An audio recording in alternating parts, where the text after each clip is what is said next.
재테크를 이야기하는 남자 위클리 양승모입니다.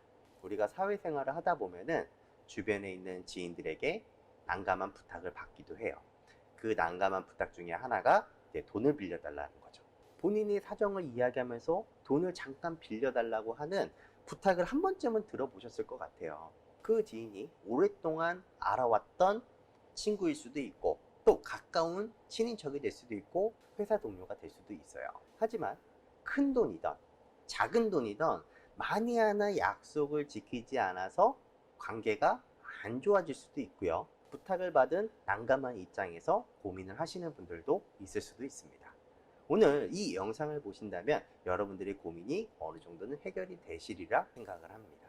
저도 돈거래를 많이 해본 편이에요. 제 경험적으로 보았을 때 돈거래는 하지 않는 것이 좋다. 그리고 돈을 빌려달라고 한다면 거절하는 것이 힘들지라도 돈을 빌려주지 않는 것이 결과론적으로는 몇 번을 생각을 해도 좋은 판단이었다고 저는 생각을 해요.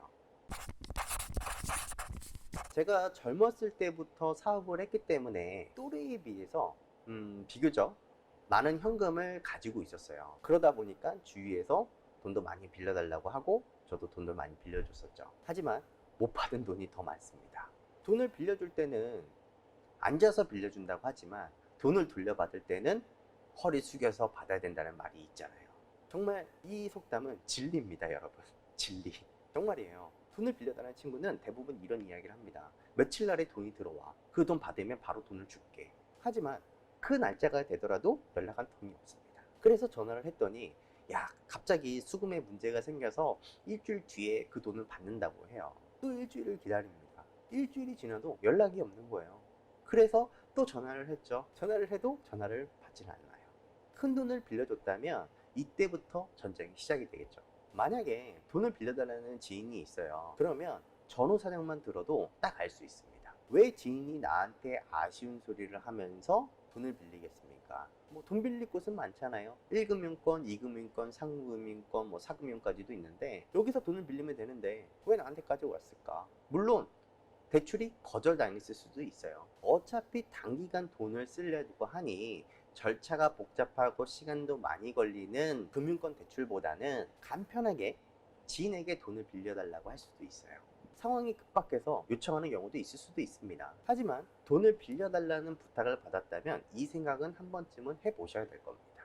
금융권이 아닌 친구에게 돈을 빌려달라고 했다면 1금융권, 2금융권, 혹은 기타 대출들을 가지고 있을 가능성이 매우 높습니다. 물론 나 아닌 지인에게도 돈을 빌렸을 가능성이 높아요. 돈을 빌렸던 사람들에게 빚독촉을 당해서 돌려막기를 하는 그 돈일 수도 있습니다. 혹은 이자를 돌려막고 있을 수도 있어요. 그렇다면 내가 빌려준 돈을 돌려받을 수 있는 확률이 줄어들 수밖에 없게 되겠죠. 제 생각은 그래요. 돈을 빌려줘야 된다면 돈을 받을 생각을 하지 말고 준다는 생각으로 줘야 됩니다. 그러면 돈을 빌려주셔도 돼요. 이자를 받으시려고 하시는 분들도 있으신데 원금이나 찾으시기 바랍니다. 원금조차 찾기도 어려워요. 원금도 어려운데 이자는 웬 말입니까? 그런데 나도 힘든데 돈을 빌려달라고 하면 이땐 솔직하게 본인의 상황을 이야기를 해주고 야, 이런 상황이라서 나도 지금 힘이 들다. 도움을 주고 싶은데 도움을 줄 수가 없구나. 미안하다. 차라리 솔직하게 이야기하는 편이 더 좋습니다. 혹은 야, 나도 힘들어. 빌려줄 돈은 없지만 기분도 안 좋은데 우리 그냥 술 한잔 하자. 내가 술 한잔 살게. 이렇게 따뜻한 말 한마디라도 건네줄 수 있잖아요. 물론 돈을 빌려줄 때 뭐 여유가 있어서 혹은 여유가 없지만 친구가 너무 딱해서 돈을 빌려주기로 결심한 사람들도 있을 수도 있어요. 허나 나중에 이 빌려준 돈을 받을 수 있도록 확실하게 하고 싶으신 분들도 있으실 겁니다. 그냥 믿고 빌려주시는 분들도 있지만 차용 증서를 쓰시는 분들도 있습니다. 그때 많은 분들이 아, 그래, 돈을 빌려주는 증거로 계좌이체로 그냥 돈을 쿨하게 보내주시는 분들이 있어요. 이게 나중에 법적인 효력이 있겠지, 증거가 되겠지 라고 이야기하시는 분들이 있을 겁니다. 그런데 계좌이체를 한다고 해서 돈을 빌려준 사실이 증명이 되는 사실이 아니라는 점입니다. 흔히들 생각하시는 게 계좌이체를 하면 이체 기록이 있잖아. 그럼 나중에 이 증거로 돈을 돌려받을 수 있겠구나 라고 생각하시는 분들이 많으시더라고요. 계좌이체는요, 돈이 오고 갔다라는 사실만을 증명할 뿐 그 돈이 빌려준 돈인 것까지는 증명해 주지는 않아요. 막말로 돈을 빌린 친구가 야, 그 돈 너 투자 금액이었잖아 라고 이렇게 주장을 해버린다면 돈을 돌려받기가 어려워질 수도 있습니다. 그래서 돈을 빌려주는 계약을 법정 용어로 소비 대차라고 우리가 이야기를 해요. 이렇게 야, 돈을 빌리는 거에 대한 내용이 뭐 전화나 혹은 문자 메시지로 주고받았다라면 통화는 녹취를 하시거나 혹은 문자로 그 문자의 내용을 잘 보관을 해 두시는 것이 좋습니다. 그래도 이것이 불안하다면 확실한 방법은 계약서를 작성을 하시는 거예요. 흔히 소비 대차 계약서를 차용증이라는 이름으로 우리가 많이 사용을 하고 있는데요. 차용증을 공증사무실에 일하는 곳에 가서 공증까지 돈을 주고 받는 경우도 있어요. 차용증을 그냥 쓰는 거랑 공증을 받은 거랑 차이가 뭐가 다르냐? 나중에 이 친구가 돈을 안 갖고 있을 때 친구 사이더라도 소송할 일이 있을 수도 있잖아요. 공증을 받은 차용증은 법원에서 너 돈을 빌렸구나 라는 것을 바로 인정을 해줍니다. 그 차용증을 인정을 해준다는 거예요. 야, 너 친구한테 돈을 빌렸네? 근데 왜 돈을 안 갚아? 빨리 친구한테 돈을 갚아라. 이렇게 판결을 바로 해줍니다. 그런데 공증을 받지 않은 차용증인 경우에는 좀 복잡해져요. 이게 진짜 차용증인지 아니면 내가 그냥 흔히 가짜로 만든 서류인지를 법원은 아무리 봐도 모르니까 친구를 불러다가 너 이거 너가 도장을 찍어준 거 맞는 거야? 한 번 더 물어보는 이런 번거로운 절차를 밟습니다. 그러니까 공증 도장이 없으면 까다로운 절차를 한 번 더 밟아야 된다는 거죠.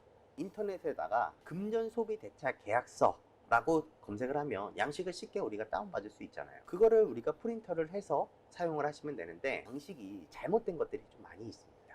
중요한 건요, 표제에 이 서류는 차용증이다 라는 것을 명확하게 명시가 되어져 있어야 됩니다. 차용 금액이 정확하게 얼마다, 돈을 갚을 날짜와 돈을 어떻게 갚을지, 변제 기일, 변제 방법에 대해서도 자세하게 써놔야 돼요.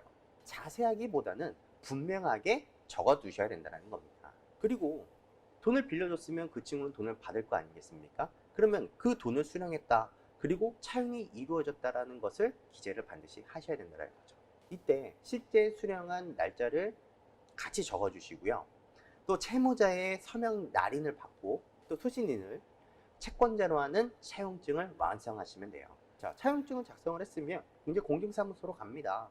그 공증사무소에 갈 때 도장, 신분증, 그리고 차용증 이렇게 세 가지를 가져가시면 되는데요. 이때 내가 공증을 받으면 추후에 이제 문제가 발생이 되더라도 돈을 돌려받을 수 있게 되는 거죠. 친구의 입장에서는 야, 우리 사이에 이런 걸 뭐 작성하냐, 뭐 하루 이틀 뒤에 돈을 갚을 텐데, 뭐 이렇게 기분 나빠할 수도 있겠지만 이렇게까지 하는 나를 만들고 부담스럽게 한 나를 이해해주지도 못하는 친구라면 돈을 빌려줄 이유도 없고요, 관계를 계속 유지할 이유가 없는 사람이라고 저는 생각을 합니다.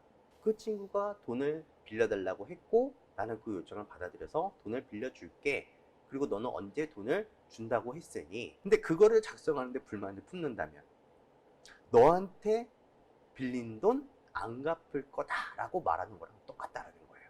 주변 지인 사람들과 돈 거래를 하지 않는 것이 가장 좋은 방법이긴 하지만, 만이 하나 여러분들이 돈 거래를 하셔야겠다면 그 돈은 안 돌려봐도 되는 돈이다 라고 생각을 하시고 돈을 빌려주는 것이 속 편하다, 그리고 가급적 돈 거래는 하지 말자 라는 이야기를 한번 해드려 볼게요.